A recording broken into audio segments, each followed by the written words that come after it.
मानव शरीर में प्रोटीन का पाचन निम्न में से किस अंग द्वारा प्रारंभ होता है? तो अमाशय में।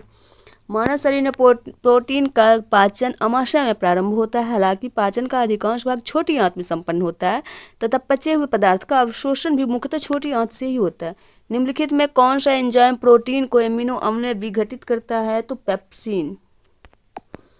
प्रोटीन का पाचन अमाशय स्टमक में प्रारंभ होता है। अमाशय में पेप्सिन नामक एंजाइम प्रोटीन को छोटे छोटे पॉलीपेप्टाइड और उनके घटक एमिनो अम्ल में विघटित करता है।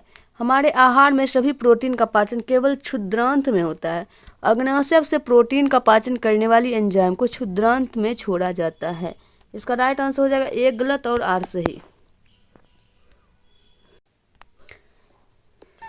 आहार नाल में प्रोटीन का पाचन अमाशय में ही प्रारंभ होता है, जिसके लिए जठररस पेप्सिन नामक एंजाइम भोजन के प्रोटीन को पेप्टोन में बदल देती है।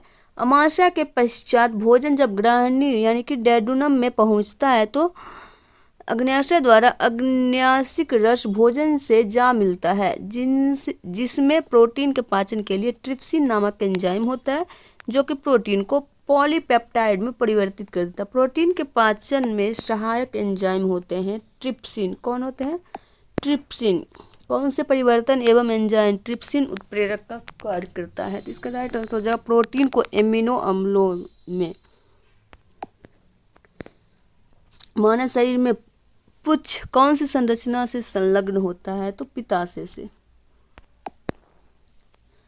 मानव शरीर में स्थित पुच्छ या कृमि रूप परिशेषिका एक अवशेषी अंग है।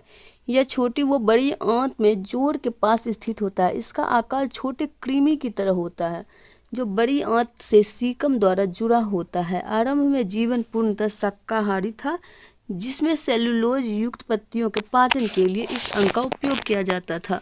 कालांतर में मानव सभ्यता के विकास के साथ मनुष्यों के सर्वाहारी होने के कारण इस अंग का कार्य समाप्त हो गया। इस प्रकार यह अंग वर्तमान समय में अवशेष मात्र रह गया, जबकि शाकाहारी जंतुओं गाय, बैल इत्यादि में सेलुलोज पाचन हेतु पुच्छ आज भी विकसित अवस्था में है। मानव शरीर में क्षुद्रांत के 3 संरचनात्मक भागों की लंबाई कौन सा सही ह्रासमान क्रम है? तो डी। मानव शरीर में उपस्थित क्षुद्रांत या छोटी आंत आहार नाल का एक भाग होती है, जो कि अमाशय